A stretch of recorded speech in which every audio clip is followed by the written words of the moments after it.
Your Excellency, State Secretary of Switzerland, Ms. Livia, Your Excellency, Deputy Minister of International Relations and Cooperation of South Africa, Ms. Candith Mashego Dlamini, Your Excellency, Ambassador of the Women, Peace and Security of Canada, Ms. Jacqueline O'Neill, Your Excellency, Deputy Permanent Representative of Uruguay, Ms.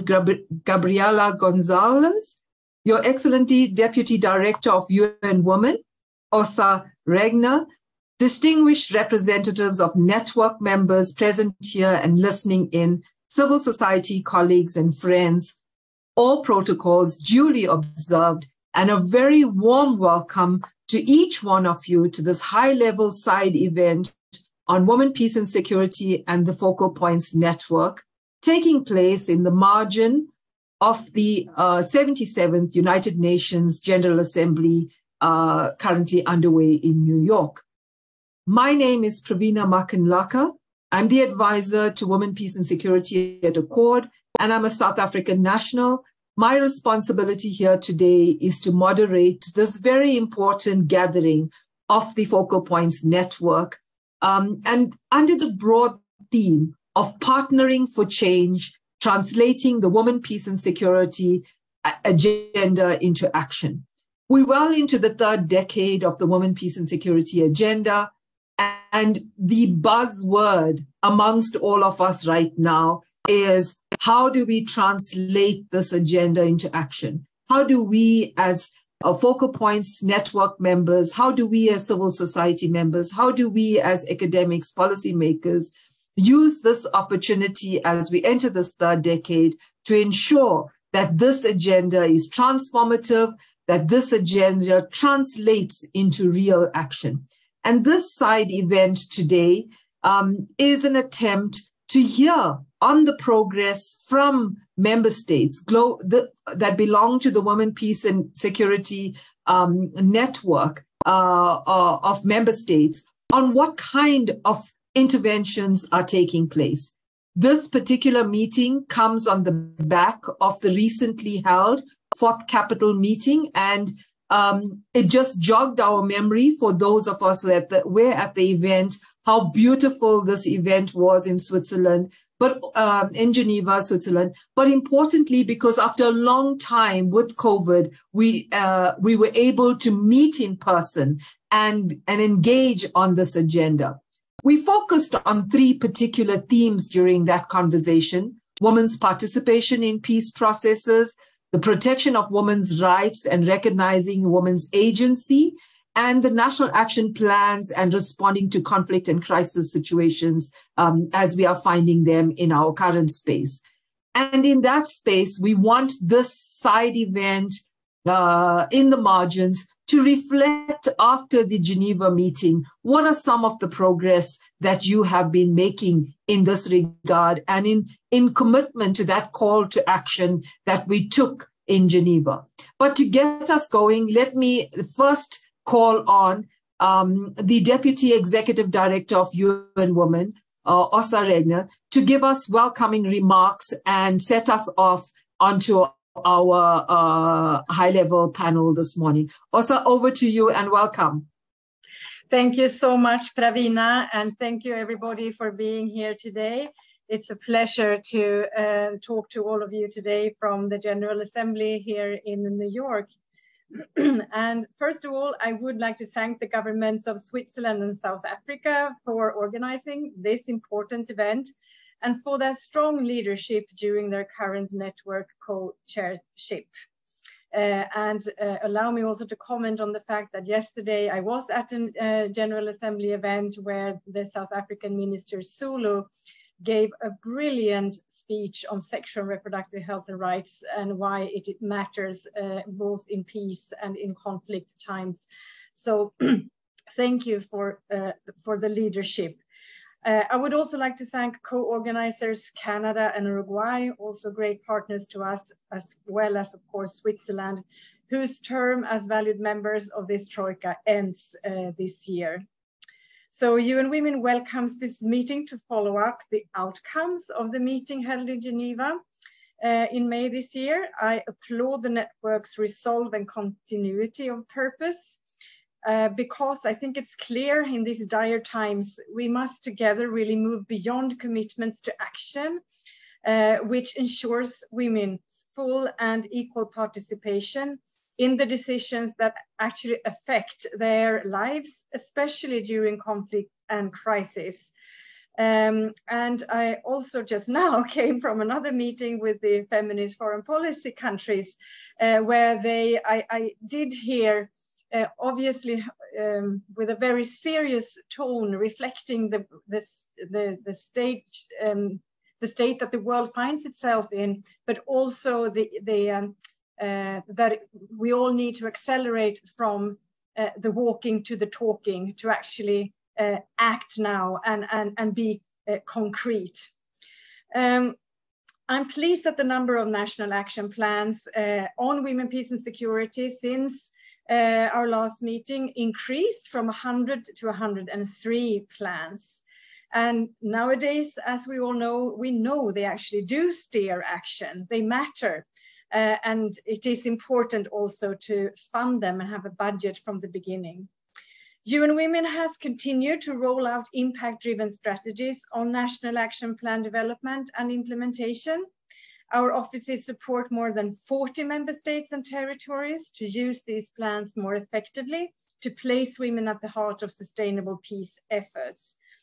We also support member states in developing more robust monitoring, accountability and financing mechanisms, as I mentioned, and in strengthening a whole of government coordination approach, which also engage civil society, very important, in all their diversity to ensure that these plans are inclusive and peace and recovery processes.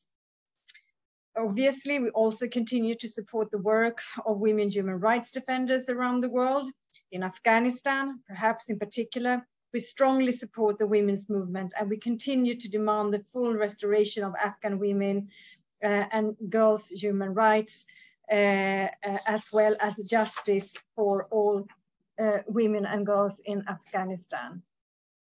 We have, as another example, also deployed sexual and gender-based violence investigators, gender advisors, and other experts to international investigations to ensure that crimes and violations are documented in line with the international standards and follow a survivor-centered approach. Ukraine is one such recent example. And in Ukraine, we obviously also support the women's movement, as we do in all the conflict or war-ridden countries where we work.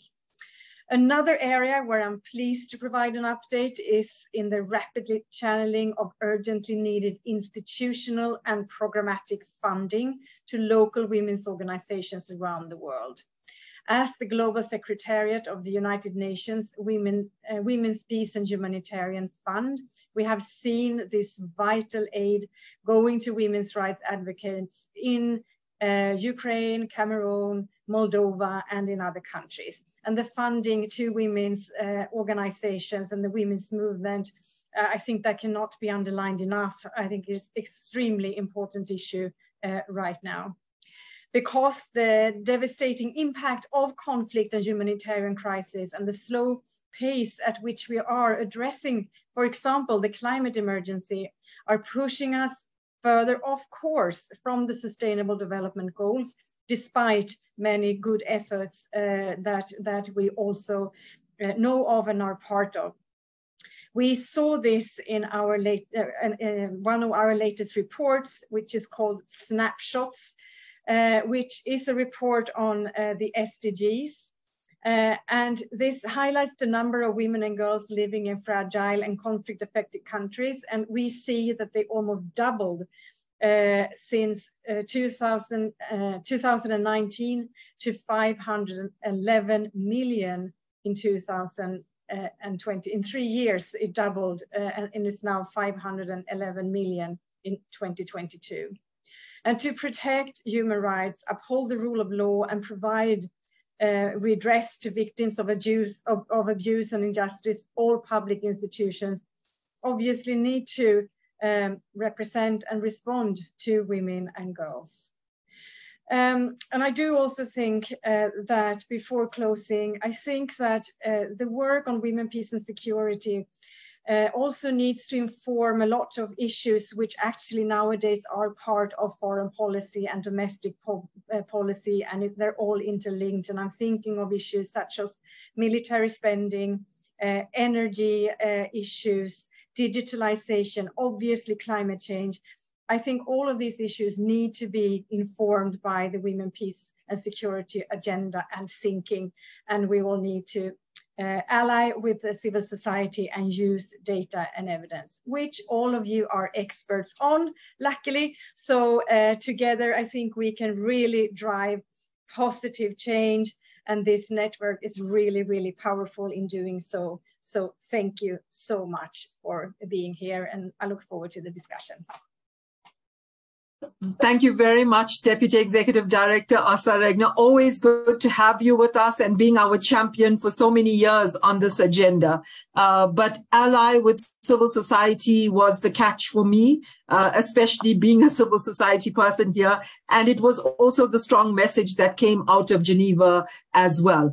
Thank you for recentering us on the importance of climate change, on the new conflicts context that we're dealing with, on the importance of resourcing at a local and national level, where we're finding the conflicts emerging and where the root of some of these challenges are. Lots of takeaways from you, but thank you so much, and we're glad you will stay with us through these deliberations. If you have just joined us, you are with us at the high-level side event on women, peace and security, and it's the convening of the Focal Points Network taking place in the margin of the 77th United Nations General Assembly. I remind you that we have interpretation. You have interpretation in English, French, and Spanish. Please go into the interpretation channel there. If you have any questions, feel free to drop them in the chat column. And also, we urge you, when you are making your statements, to keep to the time, given that we have so many interventions, but we also ask you to share your documents should they be longer. Again, this is an important forum. It's the forum, the global network of women, peace and security, member state level. It's at a high level. And this is where we take the next session on the ministerial and senior level remarks from the Troika members. As Deputy Director shared with us, that the current chairs of the national focal points are South Africa and Switzerland, but they come on the back of Uruguay and Canada having chaired, so they then become the Troika members together with UN Women. It is my absolute pleasure now to call upon the Deputy Minister of International Relations and Cooperation of South Africa, current co-chair, Ms. Candith Dlamini. Deputy Minister, over to you. Thank you very much, Moderator. Executive Director of the United Nations Women, Ms. Sima Sani Bahaus, Ms. Livia Lee, State Secretary of the Federal Department of Foreign Affairs of Switzerland, fellow members of the Troika from the government of Canada and Uruguay, ladies and gentlemen, I am honored to address you during this important high-level side event on women, peace and security. Allow me to extend my sincere gratitude to you all for taking time off your busy schedule to participate in this meeting. We are gathered today to assess progress, challenges, and lessons learned in the implementation of the United Nations Security Council Resolution 1325 and other subsequent resolutions, as well as related decision of the Security Council. Today's meeting provides us with an opportunity to discuss the gap between policy and implementation on the ground, as well as barriers in translating women, peace and security commitment into action. Distinguished guests, as we focus on the work of the network, I would like to highlight a few issues. Firstly, As it has been mentioned several times, women are not a homogeneous group, and their experience of conflict and specific need in post-conflict situation, as well as in peacetime, are diverse. The value of the Women, Peace and Security Focal Point Network is that it embraces this diversity and provide a platform to share experience and exchange ideas pertaining the implementation of the Women, Peace and Security agenda with these diverse women from various parts of the world. We also believe that this network should serve as a mechanism for expressing global solidarity with women in conflict and post-conflict situation. In this regard, it is our view that we should increasingly support the plight of women in situation of occupation.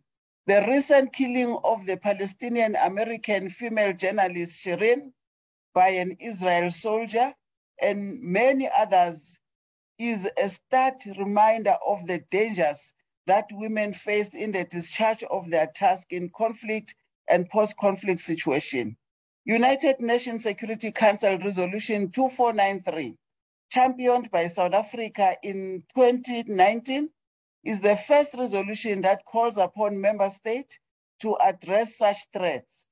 Not only is it necessary to create safe and secure environment for women to work in any situations, but it is essential for justice to be meted out by holding perpetrators accountable for the abuse and violations of the right of women.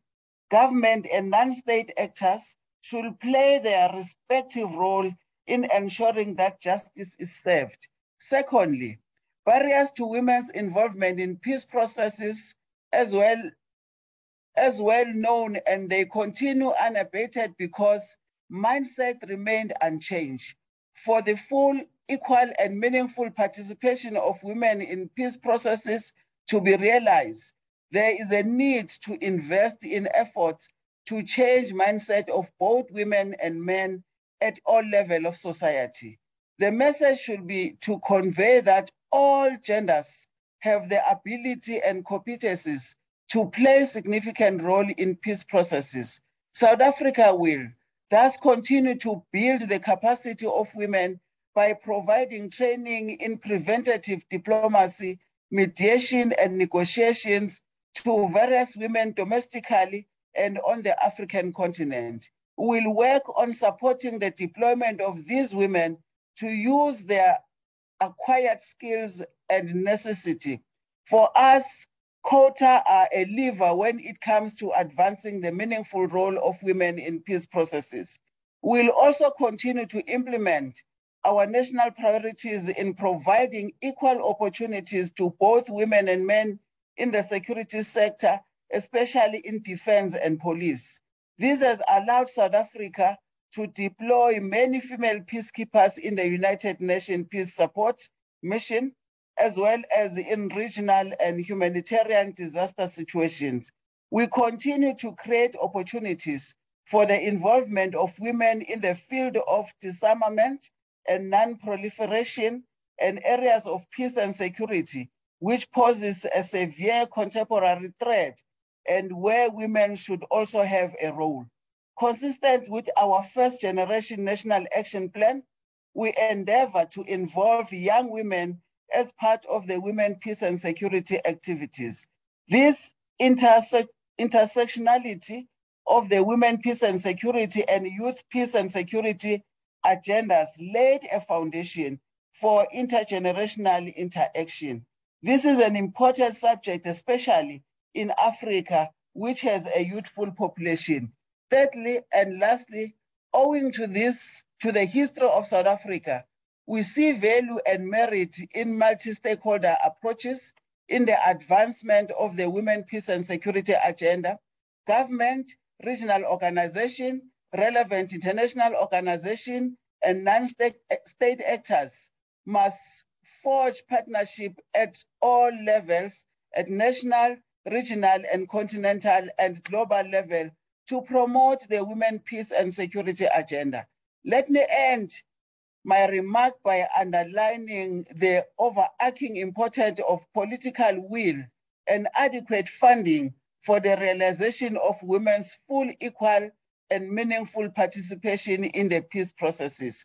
We look forward to welcome you at the 5th capital level meeting in South Africa later this year to further discuss these pertinent issues. I thank you all. Thank you very much, Deputy Minister, and for raising important points again. There are lots of takeaways, speaking about women in conflict not being a homogeneous group, and for the need to focus on these realities, but also talking about the network providing solidarity, action, and a place of solidarity. Political will is important, but backed with adequate resources is also key. And then reminding us that the 5th capital meeting that South Africa will chair is up on the cards, and we look forward to welcoming you all in South Africa. Thank you so much, Minister. Let me now move over to State Secretary Livia Liu. Your Excellency, you are welcome, and please go ahead and give your remarks. Thank you very much.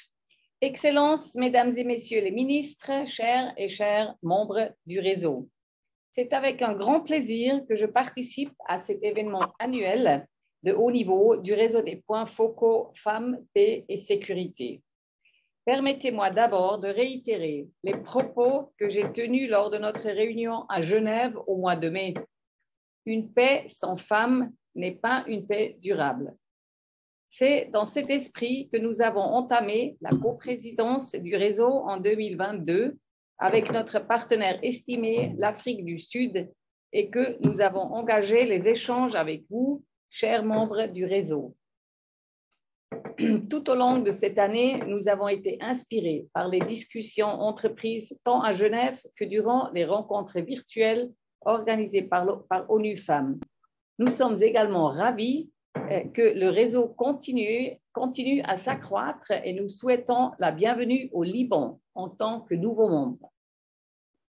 Ce dialogue et les échanges soutenus au sein du réseau font preuve d'une volonté commune des gouvernements et des organisations régionales de renforcer, en partenariat avec la société civile, les fondements d'une paix durable par une meilleure mise en œuvre de l'agenda femmes, paix et sécurité.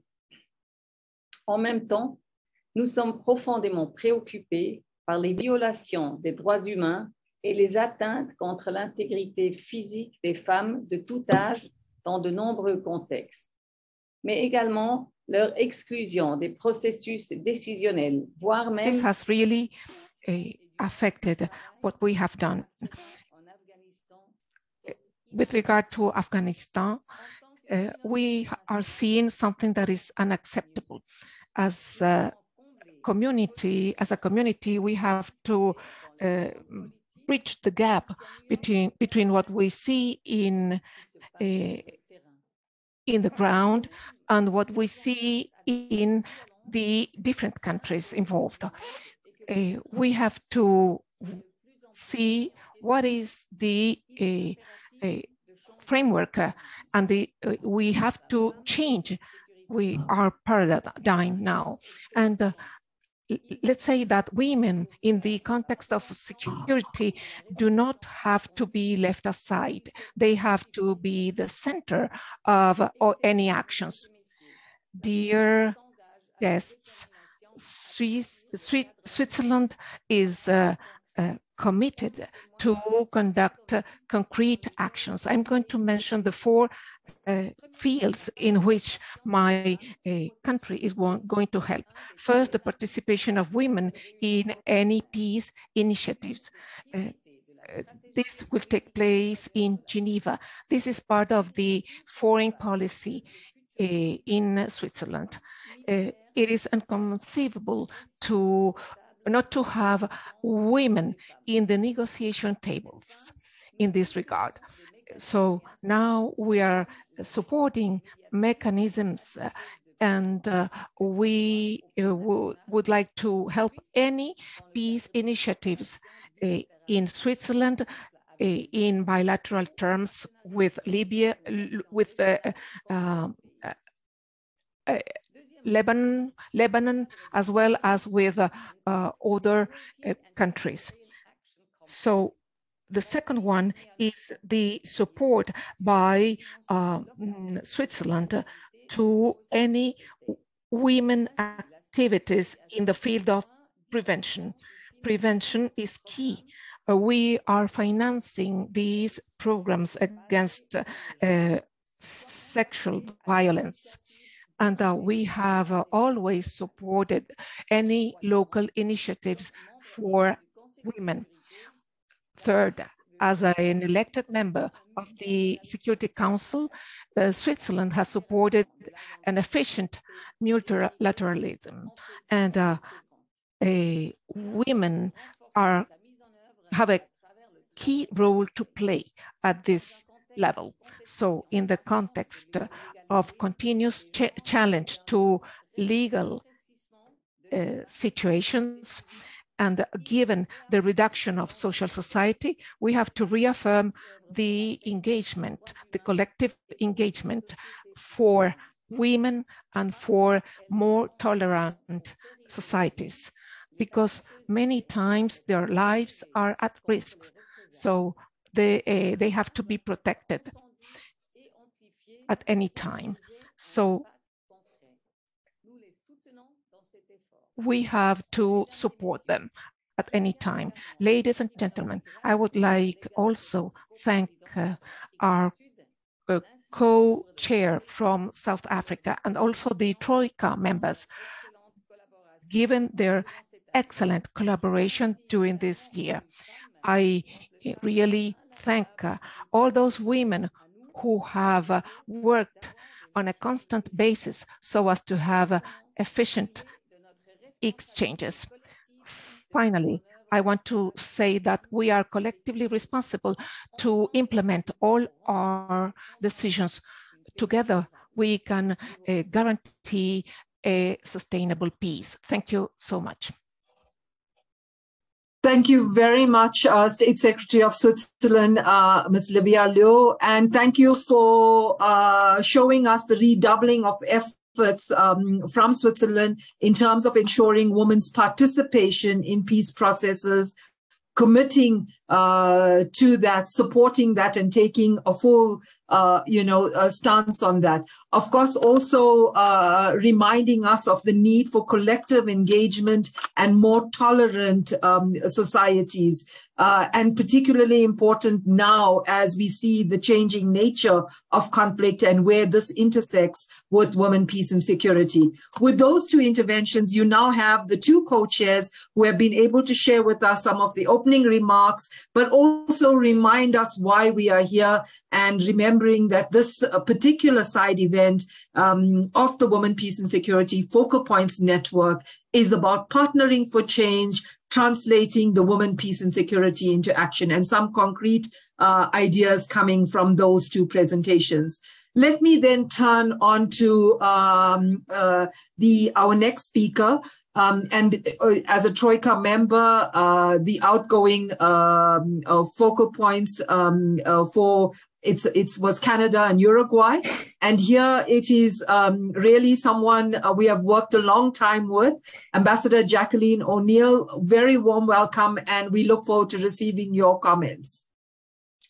Thanks so much, Pravina. Greetings to you, to all your colleagues at UN Women, Madam Deputy Executive Director, dear Osa, and to our distinguished fellow Troika representatives, and all of our fellow network members and civil society representatives. C'est vraiment un plaisir d'être avec vous. Je vous rejoins aujourd'hui d'Ottawa. I'm joining you today from Ottawa in the traditional unceded territory of the Algonquin Anishinaabe people. And while I wish we were all together, this event still always manages to be a great gathering. It's always a real source of happiness for Canada to be once again alongside our fellow Troika members, South Africa and Switzerland, and of course, Uruguay, our dear co-chair with whom we developed such an authentic partnership. It's a partnership that was made strong by our deep commitments to this issue and this network. And if I may add, our shared terror sometimes at having to organize for the first time a Zoom meeting with hundreds of you as colleagues. So we certainly shared some wonderful and some tense moments, and we've all come a long way in these past several years. I'm delighted also to be joined virtually today by our new national focal point, Ulrich Shannon, who's our Director General for Peace and Stabilization's Operations Program. He's a tremendous champion who's just returning to Ottawa after 9 years of leading our missions around the world, including most recently as our ambassador to Iraq. And he's in fact in New York City this week. So please welcome him as you meet each other on panels and stand in security lines that I know characterize so much of this week. We've told him that being Canada's focal point is one of the best parts of his new job. And that's because Canada and all of our colleagues at Global Affairs, we're really ardent about the value of this network. In the face of growing and organized and sustained, really strategic forces who are opposing gender equality around the world, this network helps us to push back by being just as coordinated and just as strategic. It helps us to support each other to really embrace the full spirit of the Women, Peace, and Security agenda, making sure that we address core but often minimized elements like conflict prevention, and also applying a women, peace, and security lens to various emerging issues like climate emergencies and cybersecurity and more. And as other speakers have just mentioned, this network also makes sure that we all keep a relentless focus on implementation. So we learn from each other, including from our very crucial partners in civil society, very specific insights about how to do this. And as South Africa and Switzerland have very wisely described the theme of their chairship, how to translate this agenda into action. So like many of you, Canada is in an exciting, if daunting moment, as we are currently drafting our next National Action Plan on Women, Peace and Security. Et nous nous mettons en défi avec une vision façonnée par des connaissances que nous avons acquises auprès des femmes qui construisent la paix de cette communauté. We have the task of making or favoring the evolution of those tasks. Security agenda.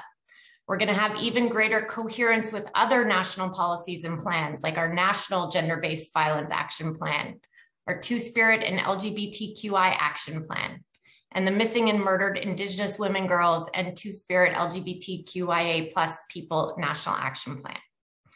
We're committed to integrating an anti-racist and decolonial approach, and we're reassessing our entire approach to monitoring and evaluation. I know a point much welcomed by many of you, and that we all struggle with, I think, nationally. So there's much more underway, and of course, throughout, we're committed to leading a truly inclusive process with civil society and with Indigenous women leaders and across our own government. In all of this, we are drawing on everything we've learned from both co-chairing and participating in this network, and all that certainly helped us shape this vision. Merci encore. We can't wait to hear from everyone today, and thanks to everyone. Thank you very much, Ambassador Jacqueline, and reminding us that for action, we need to apply the WPS lens to all of our realities that we confront at this point, whether it's climate change, whether it's the revolutions of IT and data and changes there. We need to know that the WPS agenda or the WPS lens is one that is an important one. Indeed, that this forum has been keeping the relentless focus on implementation and really keeping us to account. Even if you look at the meeting that was held in Switzerland, the group works that we engaged were clear on a call for action and really giving member states clear guidelines for how to go back. But I think you also recognize the importance of partnership and the interdependence between member states and civil society in this space, given that civil society has developed a lot of the how in working for this space. So thank you very much for your interventions, and we wish you well. It is now my a singular pleasure as well to call the Troika member This is the Deputy Permanent Representative of Uruguay to the United Nations, Ms. Gabriela Gonzalez. Ms. Gabriela, you have the floor. Thank you. Ms. Gabriela, you have to unmute. Muchísimas gracias. Muchísimas gracias. Bueno, buenos días. Thank you very much. Good morning. Es para mí un honor It is an honor junto a mujeres tan to be talentosas y with exitosas, such talented tanto de la and Secretaría successful como de women, los both from the gobiernos amigos. Secretariat and from saben que friend para governments. You know that este tema for es un tema muy Uruguay, importante this lo que is se a refiere very a la relevant agenda de la subject in terms of Cancillería the y de la política agenda of exterior. the Así que no foreign puedo dejar de affairs. reiterar So y sumarme a I los would like to agradecimientos reinforce this que ya fueran and realizados por mis colegas thank que you intervinieron so much anteriormente, for a las all the delegaciones de opportunities and the Sudáfrica y delegations Suiza from por su South coordinación. Africa and Switzerland for their coordination. ¿Cómo decirles que And how can I ha sido una gran say experiencia para it's nosotros been a todo great este proceso de la experience participación in de las this mujeres process of the participation en of las women operaciones de paz.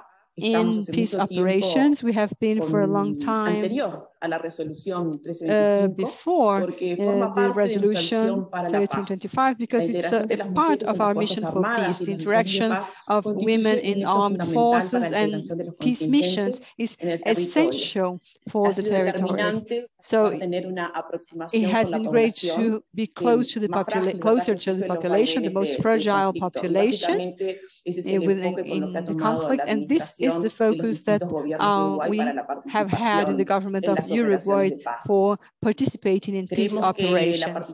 We think that women's participation is something that is very relevant together with the population that have psychological sufferance. And I think this happens everywhere, specifically in peace missions, because it improves interaction with local populations. It confers a more sensible spirit to the population that have been victims of violence or who are in a very vulnerable situation. So Uruguay, maybe 10 years, we have been promoting the participation of women and gender in what concerns peace operations. And every day, I'm proud to say that every day authorities understand this in the best way possible and have incorporated this nationally in their agendas. So on the one side, for our countries, it's a great national work. Of course, we also have laws according to this. And then we started working in security themes, international security, and to include this subject in our missions. So all this has taken us that in the last years and months, we have elaborated a plan of action that was adopted in July this year in terms of women, peace, and security. We have included the general perspective in the plan, which is the following: a commitment of the country with the agenda of women, peace, and security to have this intersectionality, gender perspective, and all the initiatives in peace and security, including the participation of women. With the participation of this, we have tried to be up to the standards in gender and women agendas internationally. And on the other side, it is a duty and an opportunity, because it means that we have the opportunity to apply lessons learned throughout this time, and especially in the experience that we had co-chairing with Canada the focal points last year in 2020 and 2021. So this plan also includes the promotion of human rights without discrimination, actions and policies that are included in the agenda. Uruguay has been developing things such as fighting violence, human trafficking, population protection, and also we have had challenges such as overcome structural barriers that prevent women to participate and peace movements from the United Nations. So this has been really something that we have to accomplish. I have also worked in the Ministry of Defense when we started with the participation of women a long time ago. Particularly, I wanted to participate in peace missions, and it was not easy at the time. We didn't have the means nationally to be able, or the tools, to help us have access to such positions. So recently I have been talking to Canada, mentioning that I'm proud to say that we are moving forward also in this subject. And today we have a considerable number of women in peace operations. However, we still have certainly a lot to do because these are still concentrated in administration positions, and we'd like to advance to have other roles in peace operation missions. But this is something we have to work within our structure, and in terms of international standards that you have organized an exchange of ideas. All this is very enriching for ourselves. Women, finally, in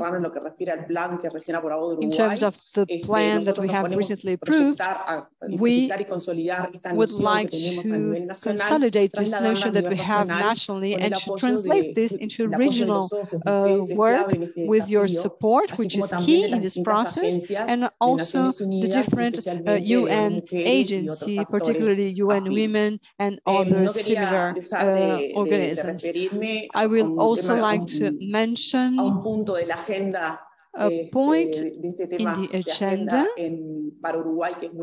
For Uruguay, it is very important, which is the MOIP and the Healthy Fund framework. As you know, Uruguay is one of the few countries that has reports on the MOIP methodology, both in national ministries and the LC initiative. So these reports have as an aim to understand what are the barriers for women in peace missions and to offer suggestions to improve this participation, which is very necessary in our region. Uruguay presents a project for LC initiative. We are trying to develop these activities, improving the implementation of the recommendations of the report. And this was launched on September 9th, very recently, with the participation of La Croix, Uruguay. We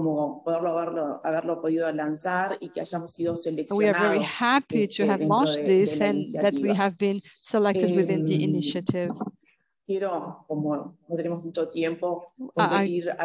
have too much time, but I would like to mention what is the regional experience and what we are doing now in the southern region. I think we still have a lot to do, but for the time being, we have had very good steps in these last years. For Uruguay, it's essential that other countries in the region can be included in this agenda and implement the initiative to be able to allow children and girls to participate, to improve their decision-making process in terms of human rights. This is not so difficult because if you see the participation of countries such as Argentina, Chile, and Brazil, we have many common points that we agree in what is the agenda 1325, and not only the mainstreaming process of this, not only national levels, but in United Nations scope. And as our colleague in Canada, considering the agenda that we have in the United Nations, we still have a common approach in the region, be it in security and other ones that we incorporate in the agenda of the nations. And it's important to highlight this because this will allow us to move forward in concrete points in the network that we are creating in the region. So we have to consider the particularities and roles in every region to appropriate this agenda, because the regions are not all the same. It is essential to understand that the agenda can be applied to every country and can be adjusted to be based, and we can be based on the challenges and best practices in the region. So in Uruguay, we appreciate the regional networks of work of women, and we have been working here in the southern region, particularly with Brazil, Chile, Argentina, and Paraguay since 2021. And as you know, we had a meeting in Geneva in May. Ms. Gabriela, I'm so sorry, but I'm going to have to ask you to please wrap up in 30 seconds, only because we're facing a time constraint. I'm so sorry, because it's such an important intervention. I'm sorry, we just, those who are in the United Nations like to speak a lot, so I apologize to the authorities. And well, I was just mentioning the participation that we have in the regional level, and certainly we have to work more. But this experience has been very successful, and we will need your support. Thank you very much to all the co-hosts, and we have to continue with this type of event. Thank you very much. Thank you very much. And you have already shared a lot, so I'm not even going to try to summarize it, but we're ready to conclude the session and move into the intervention by the network members. But before I do that, there is a group photograph that is required.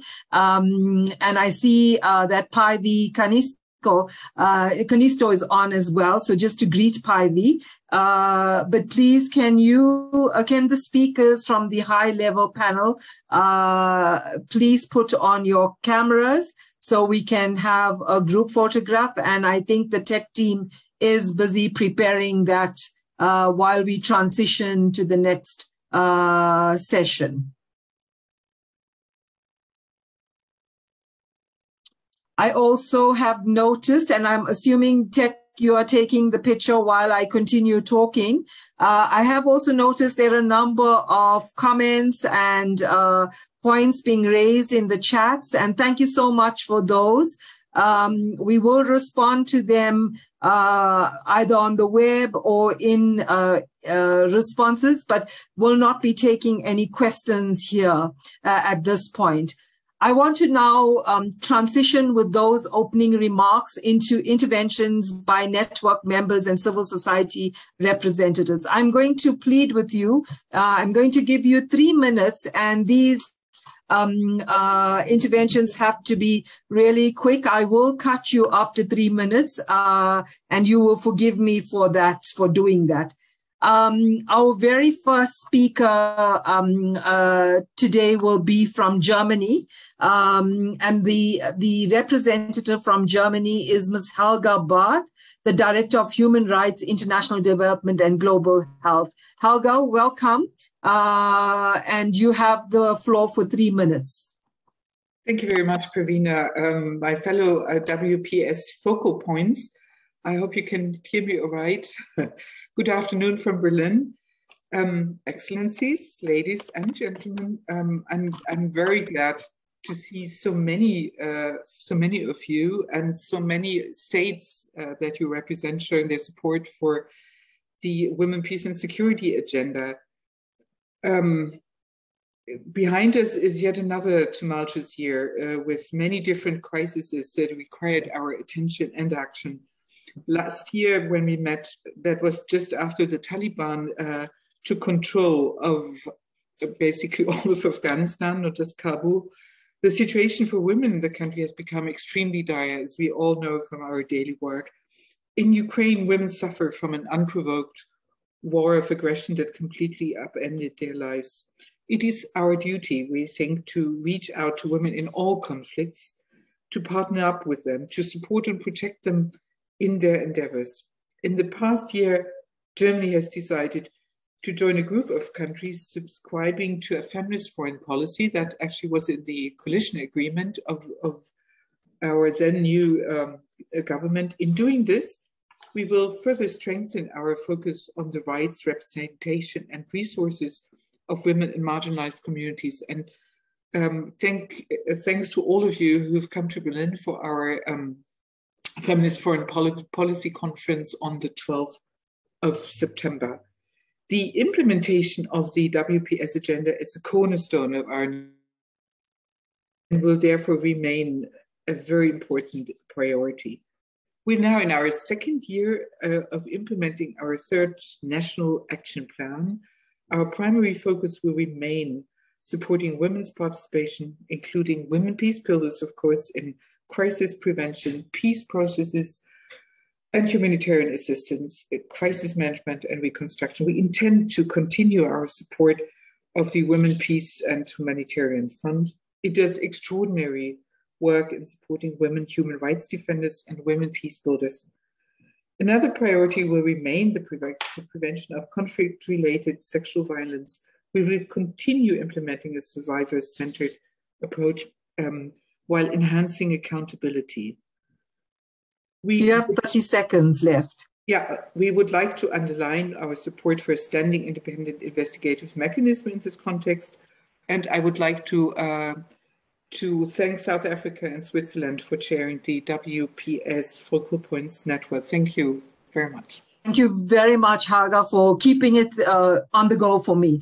The next speaker intervention from the network member that I would like to invite is from Italy. And Ms. Valeria Biagiotti will be who's the Minister of Plenipotentiary, Coordinator of the UN Reform and WPS, and Director General for Political Affairs and Secretary of Minister of Foreign Affairs and International Cooperation. You are very welcome. Thank you very much. Congratulations to the two co-chairs. I'm really very pleased to participate for the first time in a meeting of this network, having been only recently entrusted with such a challenging and important task. I wish to focus on one of the thematic areas discussed in Geneva last May, the role of national action plans, including their linkages with other plans and the support to civil society involvement. Italy has been enthusiastically supporting Resolution 1325 since its adoption, and we have had national action plans since 2010. And in 2020, we approved our fourth one for the 2024 period. One of the basic pillars of the fourth plan is an integrated and multi-stakeholder approach. And to this end, the National Open-Ended Working Group was established, gathering regularly central administration branches, CSOs, trade unions, and academia. And the group intensively worked to streamline the previous plan while taking into account all relevant standards and distances, including USDGs, particularly number 5 and 16, CEDAW Convention and CEDAW Committee's General Recommendation number 30, and EU relevant and domestic strategies. Some planned actions focus inter alia on trafficking in human beings and into the National Action Plan on this subject. And likewise, the current plan on women, peace and security pays specific attention to protection of children, especially girls, during armed conflict and post-conflict, in light of Italy's open pledge presented at the International Conference of the Red Cross and Red Crescent in 2019. More general, in almost all objectives and actions of our plan, we have included the need to increase synergies with the civil society organizations who also participate in the process of reporting within the above-mentioned working group. And against this background, the specific funding has been allocated for 1325 related initiatives by CSO. Among the funded projects, I wish to mention an initiative we attach particular importance to, the Mediterranean Women Mediators Network, launched in 30 seconds. And this initiative brings together women mediators from 21 countries and aims at fostering women's participation in a key region for Italy and for global peace and stability. This network has led to, also to the creation of a global alliance of regional women mediators networks in 2019, and we hope that the next annual event of this alliance will lead to further share of experiences, reinforcing of synergies, and the promotion of a debate and policy recommendations. I thank you for your attention. Thank you very much. Thank you very much. I would like to then move on to the Netherlands. And the speaker from the Netherlands is Ms. Karen Burbach, head of the Task Force on Women's Rights and Gender Equality at the Dutch MFA. Karen, you're welcome, and you have 3 minutes. Thank you so much. I will not speak too fast for the sake of the interpreters. But thank you so much for gathering us today. I'm grateful to participate. Last year, when we had this meeting on the sidelines of UNGA, it was shortly after the takeover by the Taliban of Afghanistan. And unfortunately, still, the women and girls in Afghanistan are suffering their near complete abolition of enjoyment of human rights. My minister earlier this week at an event, also a side event of UNGA, Securing Women and Girls' Rights in Afghanistan, also pointed at the importance of including women in decision-making processes and the importance of cooperation, close cooperation within the international community, especially with Afghanistan neighbors. As a network, we believe that we have to continue to address the importance of including Afghan women, also at the grassroots level, and Afghan women human rights defenders in internationally multi-stakeholder dialogues on human security, peace, and development in Afghanistan. We have to contribute to the visibility of Afghan women and help amplify their voices. Obviously, this year's high-level week has focused very much on the war that is ongoing on the European continent. And in Ukraine, we, of course, see a differentiated impact of the war on men, women, and everybody else.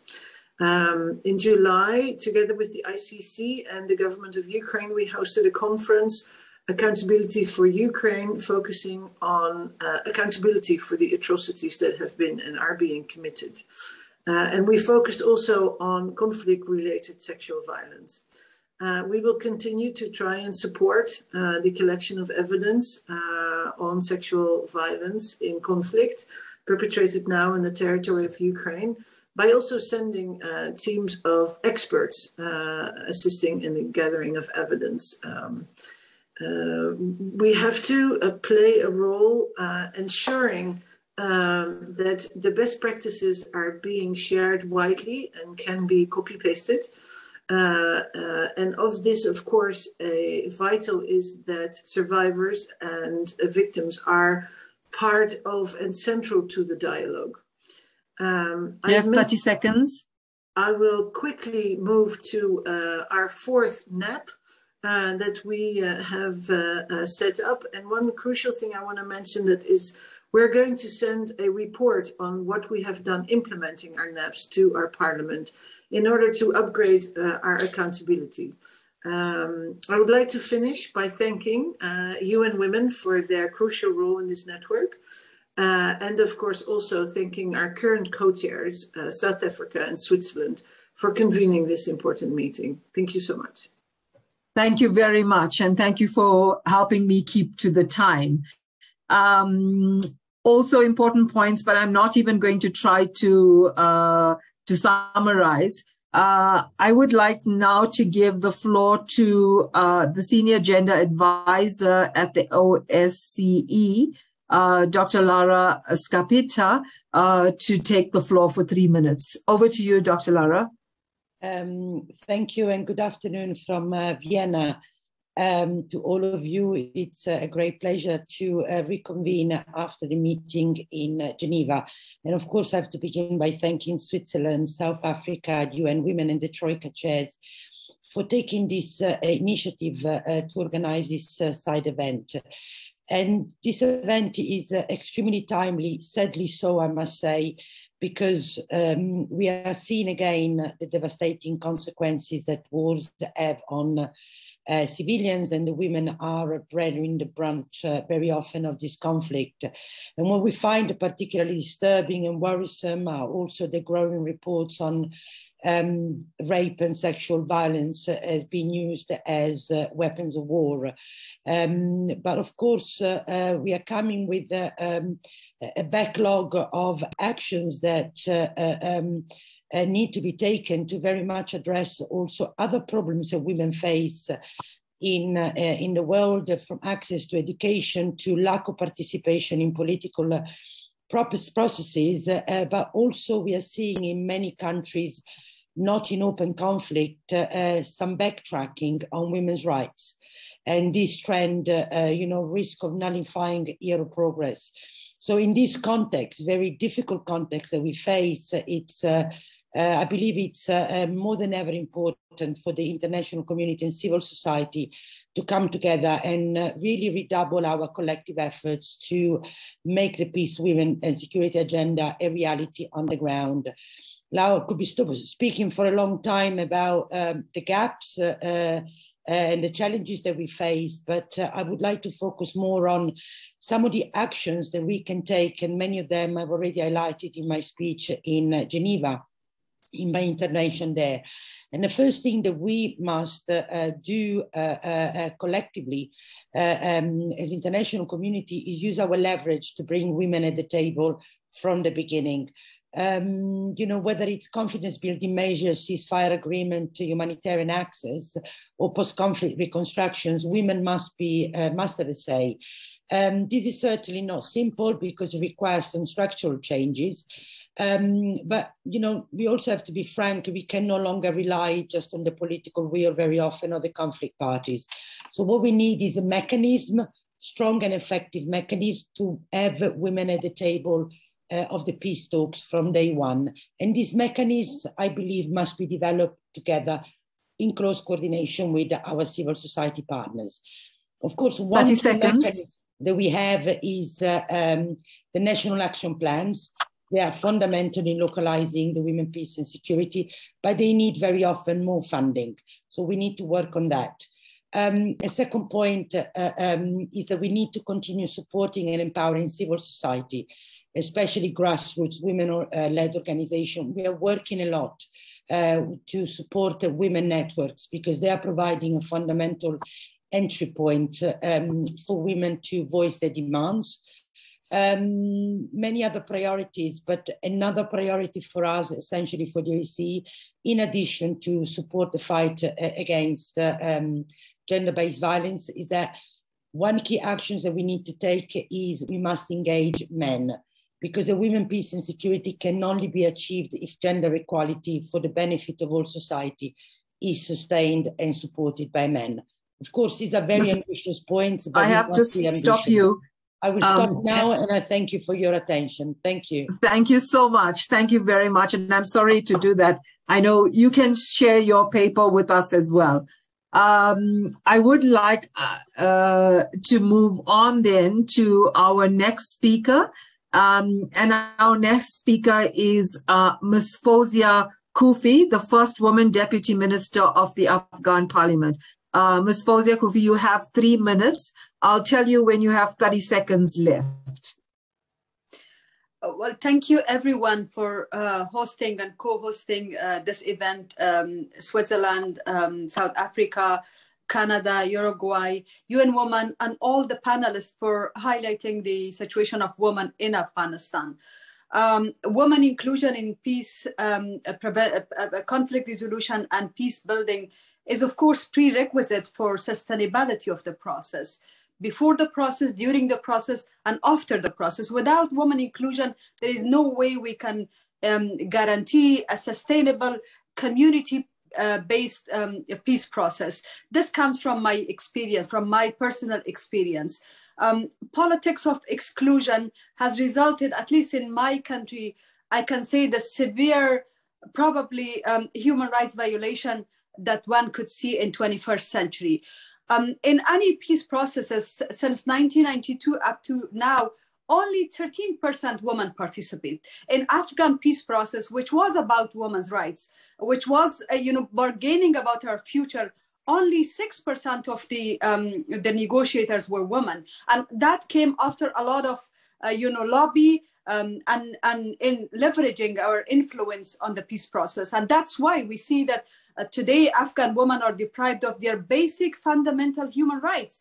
And in the 77 UNGA meeting, I could see that, Afghan women's situation is no longer a mainstream issue. We are being used as a trend, our name, but not a mainstream issue. I understand that Europe is suffering and the world is suffering from another crisis, another awful war in Ukraine. But let's remember that if we keep silent in the face of severe and horrific violation of women's rights in Afghanistan, from the rights to education, to work, to basically house imprisonment of 16 million Afghan women who are literally living in open prison in their houses, this is going to even get worse from a global security point of view. So therefore, I think we must encourage the parties to be accountable for this, their human rights violation, especially women's rights violation. We must encourage them to include women from day one, as it was stated.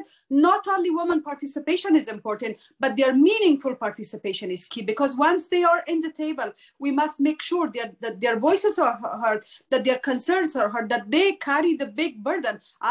This comes from my personal experience of negotiation with Taliban. Sometimes being the only woman in the room, I understand the burden. And therefore, I think we all must stand in solidarity. My hope from my sisters who have joined the call today is to push, to give the same space that the world was given to the Taliban, to the women of Afghanistan. Because once again, I would like to repeat, we are suffering the gender apartheid of our century in Afghanistan against the women of Afghanistan. Thank you. Thank you very much. Suffering the gender apartheid. Can I then move on to our next speaker? And this is Ms. Hwang Honai, the Director of Human Rights and Social Affairs Division, the Ministry of Foreign Affairs of the Republic of Korea. You have the floor, ma'am. Thank you. I'm honored to take part in this meaningful event as a representative of the Republic of Korea. I wish to begin by commending Switzerland and South Africa for its network only about a year ago. We have long prioritized the women, peace, and security agenda. I will rather briefly illustrate what we have been doing.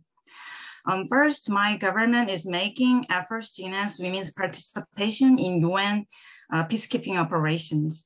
We are seeking to increase the proportion of women military observers and staff officers to 25% by 2028, in line with the Secretary General's Uniformed Gender Parity Strategy. Also, in cooperation with UN Women, we are preparing to launch a training program in Korea for women peacekeepers. Korea is also keen to protect women's rights and ensure women's agency. Under the Women with Peace initiative we launched in 2018, Korea has been actively promoting the survivor-centered approach in addressing conflict-related sexual violence. We have convened international conferences and supported projects addressing the needs of women and girls in conflict and post-conflict situations. The fourth conference will be held in Seoul this December as a hybrid event, and we look to your interest and participation in the conference. And lastly, the Korean government is currently implementing the third National Action Plan for the implementation of the Security Council Resolution 1325. The plan consists of 11 objectives and 24 strategies in 5 areas of prevention, participation, protection, relief and recovery, and implementation monitoring. As our NAP clearly specifies that we should actively participate in the WPS Focal Points Network, we look forward to our continued and close engagement with the network, and we are also ready to learn from the other focal points. I thank you. Thank you very much.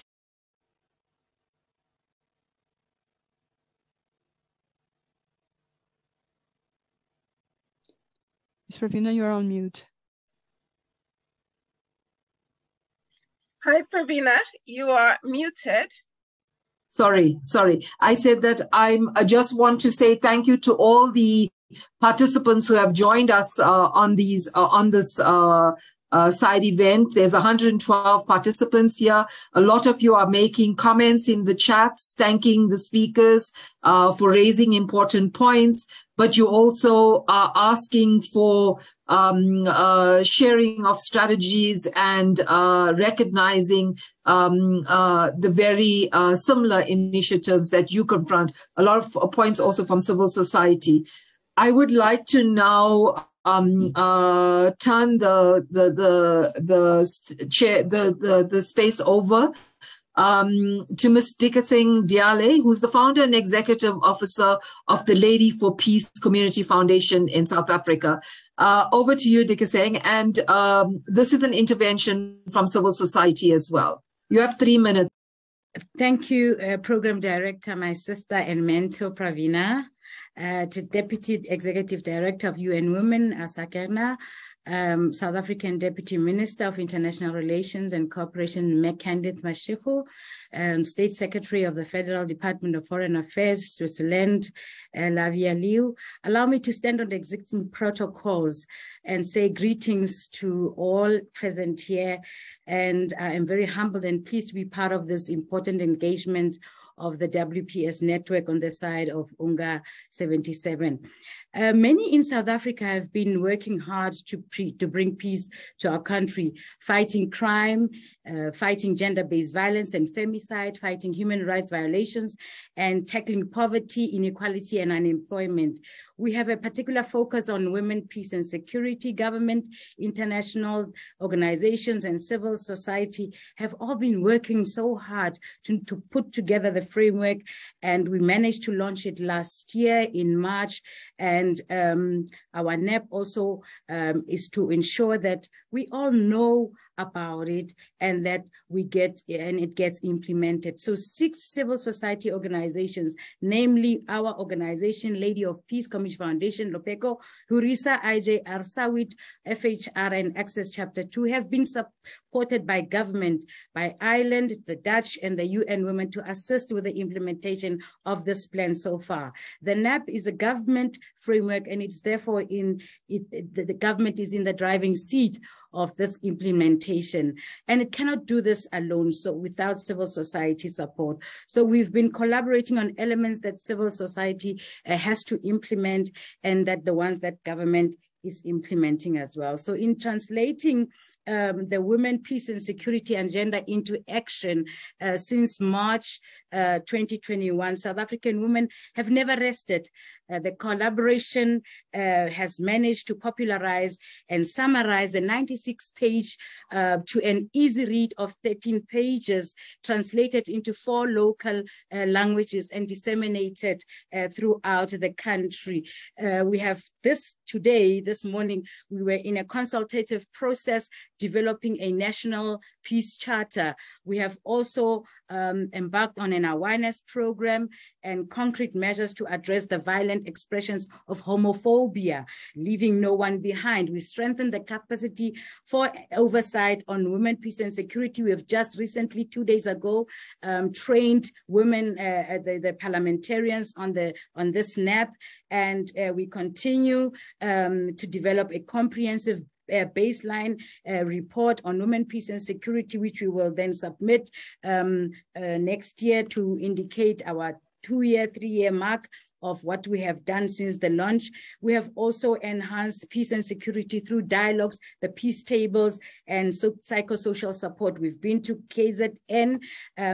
Last year in July, we had an unrest, and a peace table was organized where women from all walks of life were participating and setting the agenda and the agency of women to respond to the crisis. So we also traveled the length and breadth, as I said, of our country, and we've touched areas in villages like Setlopo village, where we engage the traditional leaders in knowing what the NAP is, community leaders. We've been to KZN, we've been to the Western Cape, and we're also talking to stockfellers. These are women who've just organized themselves in the community through the Time for Peace Know Your NAP campaign, which was stated by the President Cyril Ramaphosa at the Generation Equality Forum, and it's driven by a national peace song, Khululeka, that the young people of South Africa have put together. South African Singh, I have to stop you. I have to stop you because it's like way over the time. So thank you very much for your inputs, and really a very busy agenda. Please follow these activities. They are impressive in how they are taking place. I want to then move over to the next four interventions. And the interventions that we have, the next four interventions are by video. They are the inputs from Bulgaria, from the EU, from Mexico, and from Spain. From Bulgaria, it will be Dr. Valeria Petrova, who's the Deputy Minister of Foreign Affairs.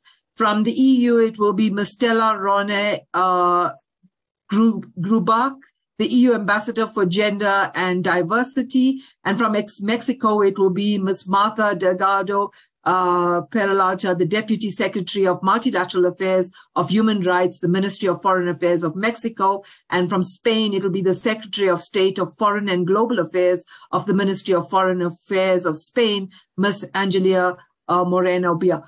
All four videos will go one after the other. So I invite you to sit back and listen to these.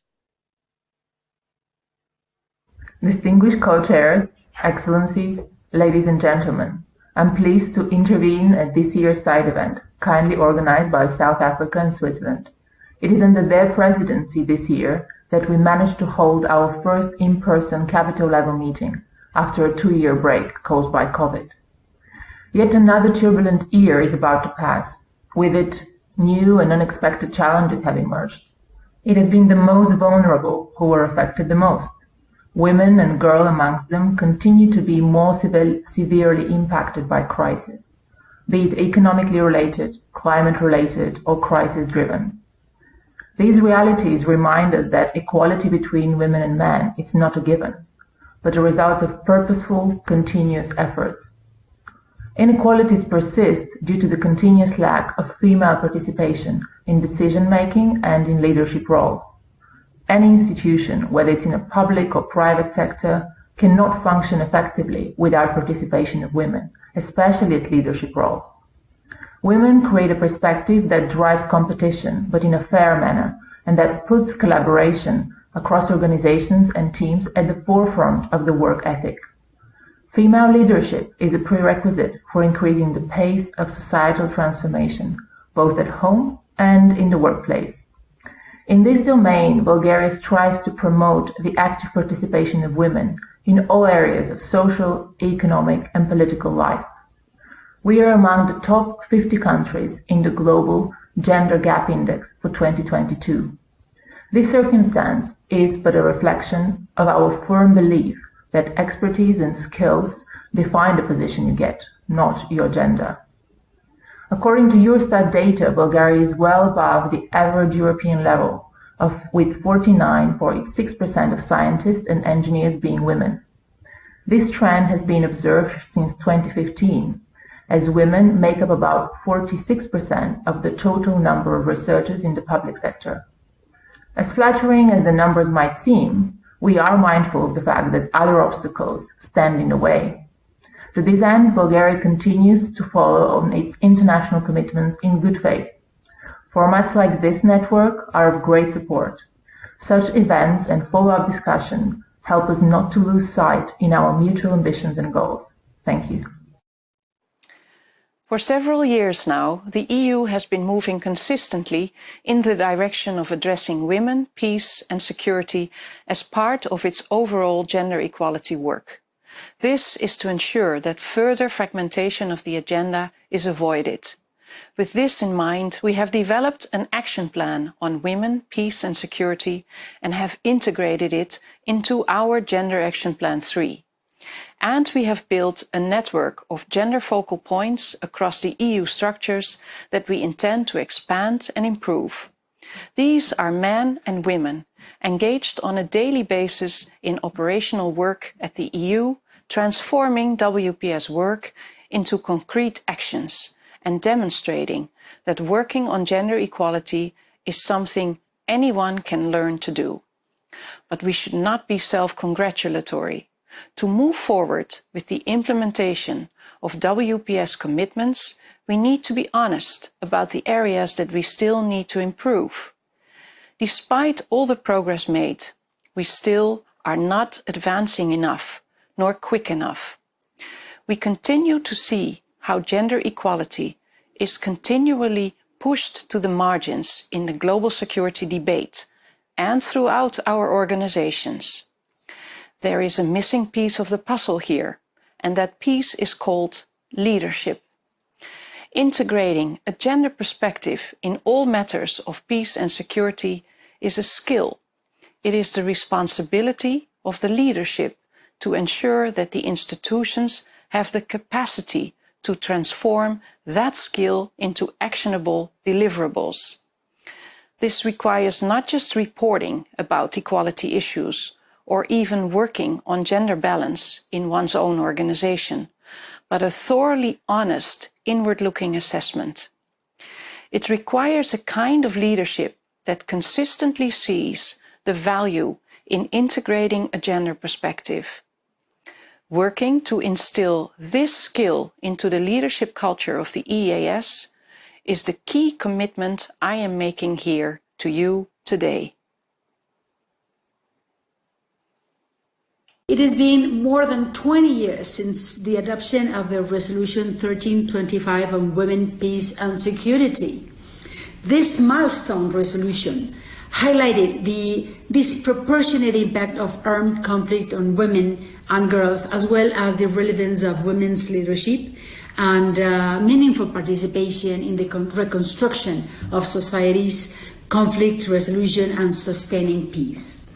Since the adoption of the Resolution 1325 in 2000, more than 100 out of 193 states have established national action plans in order to promote the implementation of this agenda. This meeting, which brings us together today, gives us the opportunity to share lessons and good practices from members of this network to accelerate progress on the ground in the implementation of the national action plans. Mexico is fully committed to fulfilling its feminist foreign policy, the first of its kind in Latin America, which is based on a set of principles that seeks to promote government actions to reduce gender gaps and inequalities to contribute and build a more just and prosperous society. In 2021, Mexico adopted its first national action plan to follow up on Security Council Resolution 1325 on women, peace and security, which includes objectives to increase the training and deployment of uninformed women in peace operations and actions to implement the Women Peace Builders program at local level with support of UN Women. We are pleased to inform that the government of Mexico recently published our first annual report in compliance with its SNAP 1325, which includes the activities carried out by the involvement of national institutions in the 4 areas recommended in the UN Secretary General reports on women, peace and security. We have already shared this report with the Secretariat of this network. The participation of uniformed women in peace operations is part of the efforts of the government of Mexico to build more just and peaceful societies through the incorporation of the gender perspective and fostering the leadership of women in the security sector. Women account for 35% of the Mexican peacekeepers. Since last year, Mexico has conducted an assessment of that part of the agreement, the barriers that women come across in the Mexican armed forces and the police. So this process is supported by the OC Initiative Fund, and has the objective to improve institutional policies to promote gender equality and create better conditions for the meaningful participation of uniformed women in peace operations. Moreover, Mexico has actively promoted gender equality and the women, peace and security in its current non-permanent membership in the Security Council during 2021 and 22. As co-chair with Ireland of the informal expert groups on WPS, we have presented concrete recommendations regarding 12 conflict situations in the Security Council agenda. We have also promoted meaningful women's participation, including young women, in mediation and peace processes. Finally, Mexico reaffirms its commitment to actively participate in the Focal Points network and to create synergies with other relevant mechanisms.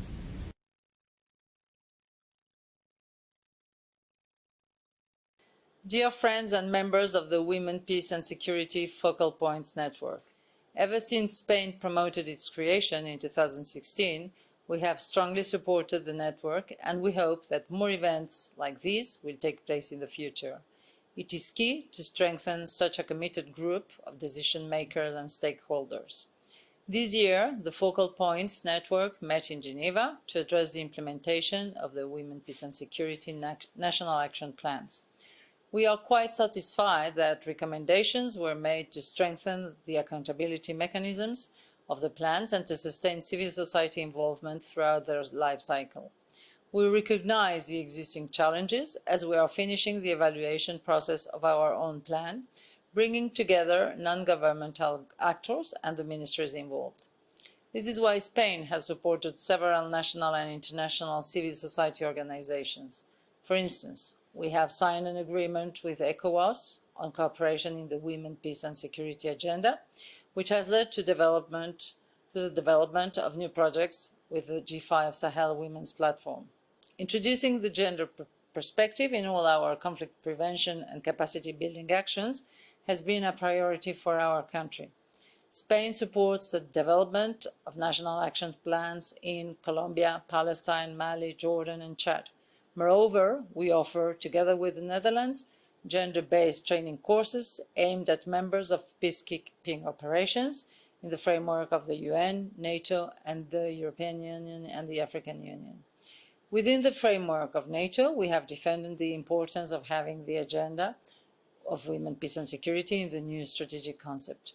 Strengthening our partnerships while nurturing new ones remains one of our top priorities. This is why we are working together with Finland and the Georgetown Institute for Women, Peace and Security to call for a follow-up meeting of the Commitment 2025 initiative at the end of October. We invite you to join us. Spain will continue to promote the Women, Peace and Security agenda as a top priority within our feminist foreign policy. Thank you. Thank you very much to those countries that have submitted video recordings. We have 4 more interventions, and I would like now to call on the speaker from Sweden, Ms. Sofia Kaltorp, Ambassador for Gender Equality and Coordinator of the Feminist Foreign Policy. Ms. Sofia Kaltorp, you have the floor, and 3 minutes. Thank you very much, Pravina, and good morning to all of you from New York. First of all, I would like to thank the co-chairs for continuing to create these very important spaces for exchanging best practices. It is only through exchanges like these, coupled with a systematic WPS implementation and follow-up, that we can translate the WPS commitments into reality. As we discuss how to address the gap between policy and recommendations, let me stress 3 points based on the Swedish experience in this regard. First of all, leadership. As highlighted in the network's joint communiqué, transforming structures requires inclusive leadership. Sweden continues to promote gender-responsive leadership both in our internal and external work. Via our agency Folke Bernadotte Academy, we are providing gender-sensitive, gender-responsive leadership trainings for multilateral peace and security organizations, including the UN, the OSCE, and the EU. And going forward, we hope that this type of training will be a natural step for all organizations, and that we as leaders will be held accountable for its implementation. 2, context specificity and local ownership. Local women civil society leaders are the ones who know best what is needed to make WPS a reality on the ground. And here we as member states need to make it clear that multi-stakeholder participation is not a nice to have, but a must have, and that any formal peace processes must be linked to local initiatives. Thirdly, and finally, we must talk about resources. The extensive work and expertise that goes into transforming unequal power structures must receive the resources it deserves. This includes ensuring flexible, sustainable core funding to women's rights and feminist organizations, as well as gender responsiveness in budgetary decisions. As we discuss resources, it is also critical that we zoom out and look at the overall economic systems. How can we restructure economic systems so that they not only enable, but ensure all women's inclusion and agency? And again, Sweden look very much forward to continue working with all of you within this network to make all this come reality. Thank you very much for today's inspiring exchange. Thank you.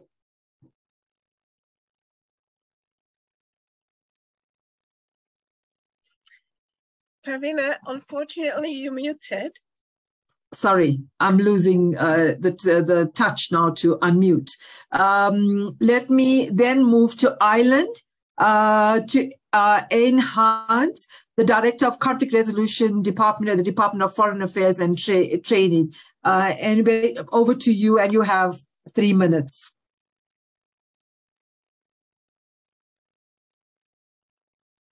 Oh, I think.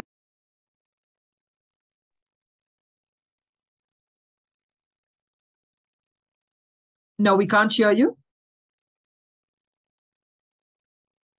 Not yet.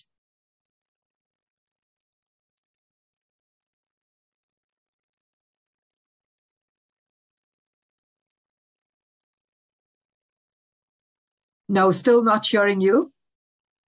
Yeah, no. Now we're good. Sorry, it was working earlier. Apologies, Pravina. Honourable Okay. Minister, Secretary of State, Excellencies and members of the network. I'd like to start by thanking co-chairs South Africa and Switzerland for convening this event today and for bringing us all together, and to congratulate them and the Troika members, Canada, Uruguay and UN Women, on your excellent work on promoting and championing the WPS agenda through the Focal Points network. I'd like to focus my intervention, like my Swedish colleague today, on 3 recommendations which came out of our meeting in May. The first one is addressing the gendered impacts of the trafficking in and illicit use of small arms and light weapons. Ireland is a champion of Action 21 of the Secretary General's Agenda for Disarmament, which is to build understanding on the impact of arms and conflict management. Ireland would like to re-emphasise the significance of having a gender-responsive approach in arms control. We know that gender-responsive small arms control policies and programmes, where women participate at all levels of decision-making, have proven to be more successful and sustainable. Women's full, equal and meaningful participation in the development and implementation of policies and programmes, as well as in advocacy, education, training and research, is essential for us to be effective. We must continue to strengthen links between small arms, light weapons and WPS. My next point is about creating gender-specific linkages between WPS national action plans and other national action plans and strategies. One of the starting points when Ireland developed its 3rd national action plan was the recognition that women are not a homogenous group, and this has been echoed by other colleagues here today. This intersectional approach is reflected in the actions in our NAP that are to be carried out right across government, from the agencies who work with refugees and rural communities to the Irish Police and Defence Forces, and through our development programmes in our missions abroad. The whole of government approach is evident within the NAP, but so too is the domestic dimension, with many actions pertaining to domestic systems and processes and dealing with integration of refugees, service provision for women and survivors of sexual and gender-based violence. We also have to report on our NAP annually, which also gives it more oomph, if you like, nationally. And this approach recognises that WPS agenda isn't something only applicable in the context of conflict, but it is relevant to the daily lives of women all around the world. My final point is the value Ireland places on civil society involvement, like other colleagues have mentioned here today. Along with Mexico, my Mexican colleague has spoken about our co-chairmanship of the IEG, so I won't go into that again, but the opportunities that that has given us. We engage consistently with civil society in preparation for the meetings of the IEG, both in Ireland and through the Irish Consortium on Gender-Based Violence, and in New York through the NGO Working Group. We have placed civil society at the heart of our Security Council presidency, at which 17 civil society briefers we invited to participate in council discussions last September. 16 were women, thus setting a new record for women civil society briefers. And I would really urge, as our Security Council term comes to an end, we'd urge incoming council members to value the partnerships with civil society and continue to amplify the voices of grassroots women peace builders at the council. One of the lessons our term on the council that we've learned is that we must not relent in our work to progress the WPS agenda, no matter how incremental that progress may be. As we say in our language in Ireland, ní ceart go cur le chéile, there is no strength without unity. WPS will remain a priority for Ireland, both domestically and internationally. Finally, I'd like to announce that I'm leaving my work on the WPS area after 5 years, and I would like to thank the Secretariat and all members of this network for your time, attention and support in promoting the WPS agenda. I know that I take it to my new work as a Director of UN Multilateral and IFIs, and I will be bringing the WPS agenda and reinforcing it in my work in that area as well. It's a passion that I have now and it's never going to go. So thank you all very, very much for your friendship, your support, your cooperation. And Gabriela Mahagat agus Lán Tamil. Thank you very much and goodbye for now. Thank you. Thank you very much, Anne, and congratulations are in order as well from all of us on the new posting, and we will hold you accountable to that in terms of supporting. I think you know this movement by now.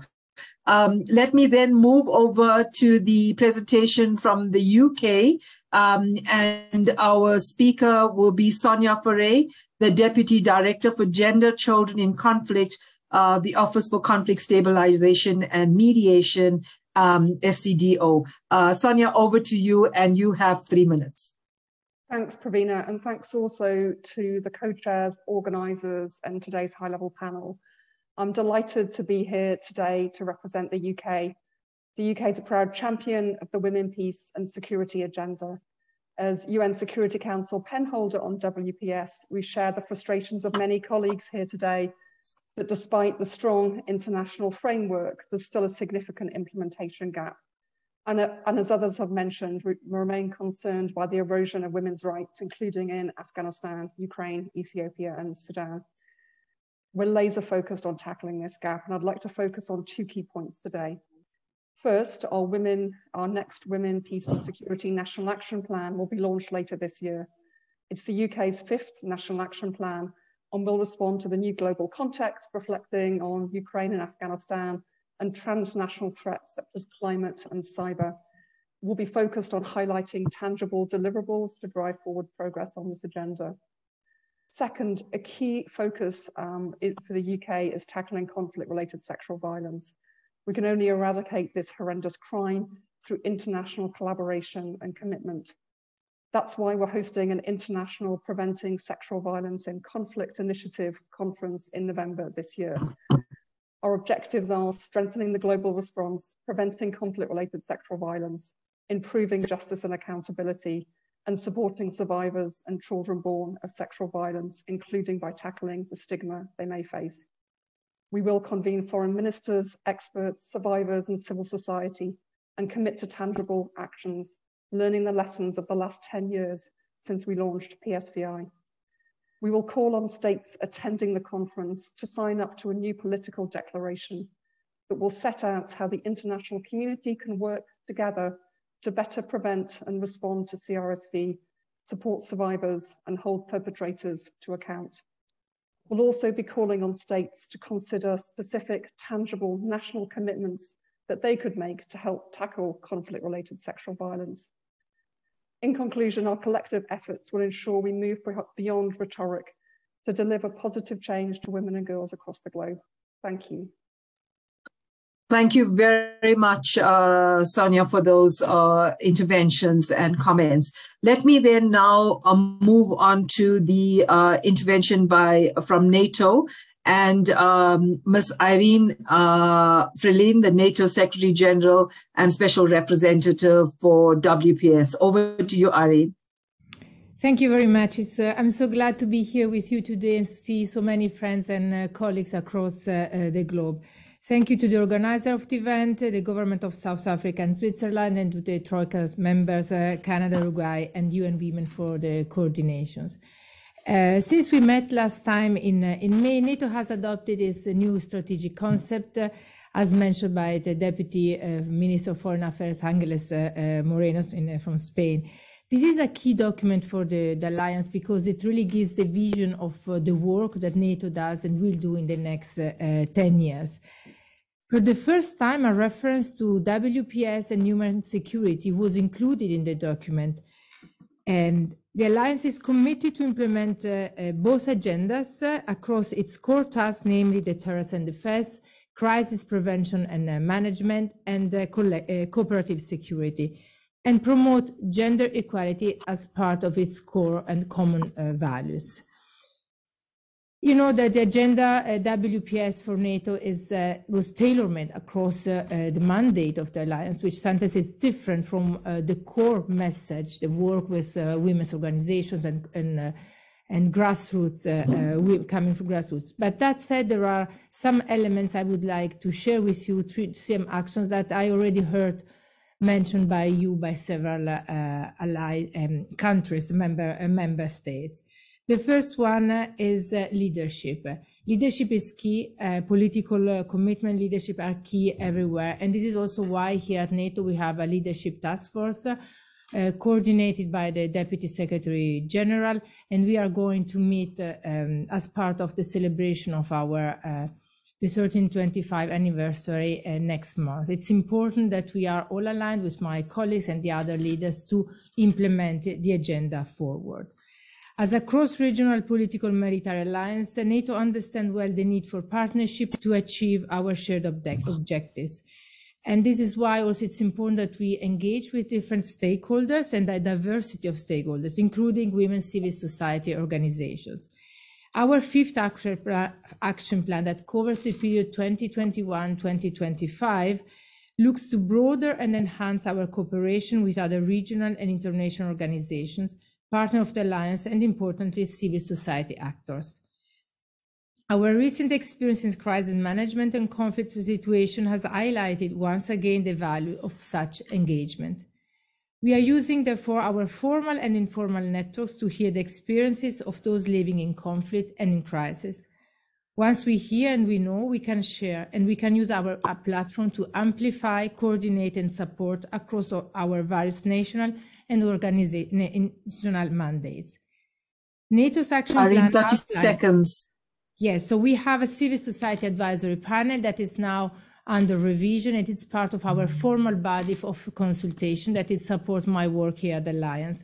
And I would like also to highlight, as mentioned by many of you, that it's my intention to involve more youth and to work on the youth, peace and security agenda as complementary agenda to WPS, because I think that the role of young men and women is essential to move the agenda forward. Thank you.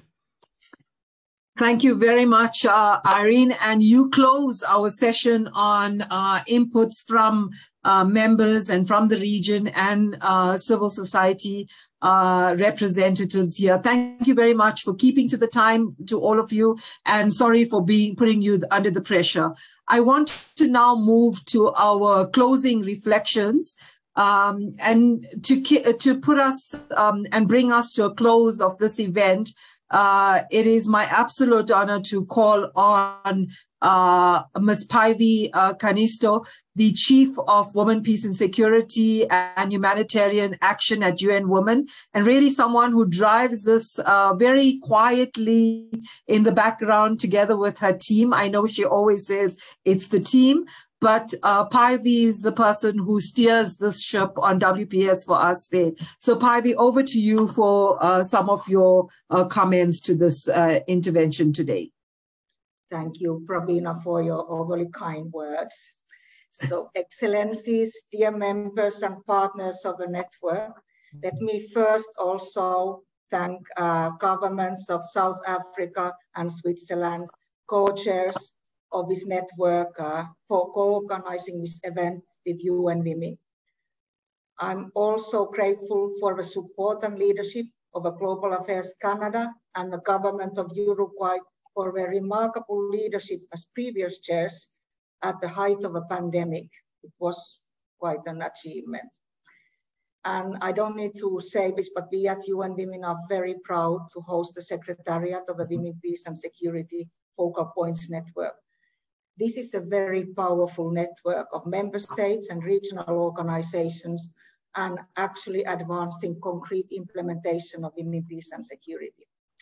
In this connection, I am also very pleased to welcome Lebanon to the network as a newest member. We now have 92 members from around the world.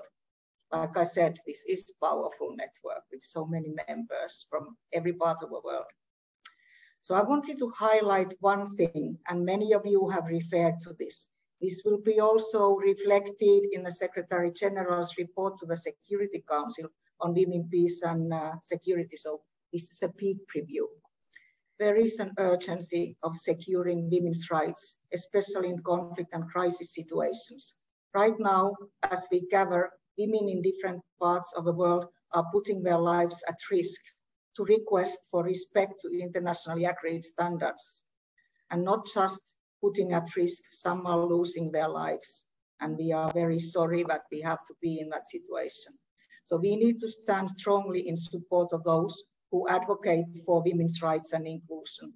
Women's human rights defenders' work is highly crucial for transformation in every part of the world. And like also our DD Åsa mentioned, I've also been listening to feminist foreign policy discussions during this week here in New York. With the conflicts ongoing across the globe, I also see that more and more countries are turning to policies that keep women safe. Someone said that when women are safe, everyone is safe in some previous meetings. It gives hope that there are so many of you who are on purpose promoting women, peace and security. So thank you for that. Women, Peace and Security Focal Points Network is a very unique platform and a unique mechanism for promoting all the areas of women, peace and security. As we gather on multiple occasions every year, online or in person, members can make the best use of a network for advancing peace and security with women's inclusion. Network can offer support, partnerships, learning experiences, and that unity that was referred to. Focal Points Network can advance inclusive leadership for peace. When getting news about new and existing conflicts every day, basically every day one reads news, there is something about new or existing conflict. It underlines this work that all of you are doing, how hugely important and how hugely urgently it is needed. So thank you for being part of such constructive and appreciated network, working for peace and security, because 1325 is one of Security Council's decisions to advance peace. And so you are working for that. We at UN Women are grateful for your work and we remain at your service. And in this connection, I would like to thank the Secretariat team because Pravina, it is the team. So I wanted to thank Harriet, and I hope Harriet, you can put your camera on and wave, because Harriet and the team have been behind putting this together. And there she is. Hello, thank you, Harriet. And Also at the end, I wanted to thank you, Pravina. You have been doing such a remarkable moderation of this event, and you are always a much appreciated partner to the network. So thank you for moderation, and thank you everyone for participation. And I wonder if it would be inappropriate to ask to put the unmute and give an applause, whoever is online.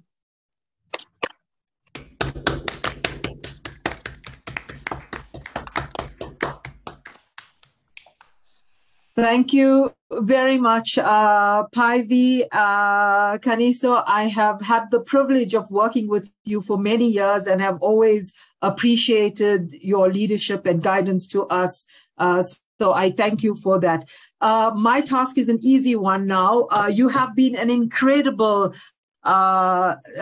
group of participants. We have maintained over 100 people to the side event at the UN General Assembly 77th UNGA event. And I want to thank firstly the co-chairs, South Africa and Switzerland, the Troika members, Canada and Uruguay, the Secretariat UN Women, and like Päivi said, all of the team. It will be impossible to even summarize the rich debate that took place here.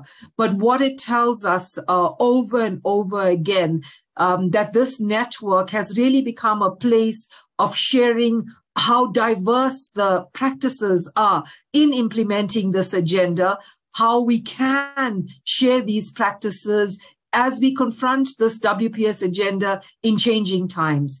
We'd heard in the conversation that applying the WPS lens has to take into consideration the objective conditions and the context. And I think that's a key takeaway from here. Let's apply the WPS lens to the conditions and the space that you find. You've been an incredible group and really participating even in the chat. We're sorry that we could not create the time for any questions, but the Secretariat is available on www.focalpointsnetwork.org. Feel free to drop your points and comments there. Thank you very much. And we have come to the end of this high-level meeting on WPS Focal Points Network. Thank you. Thank you. Thank you. Thank you. Thank you, Chair.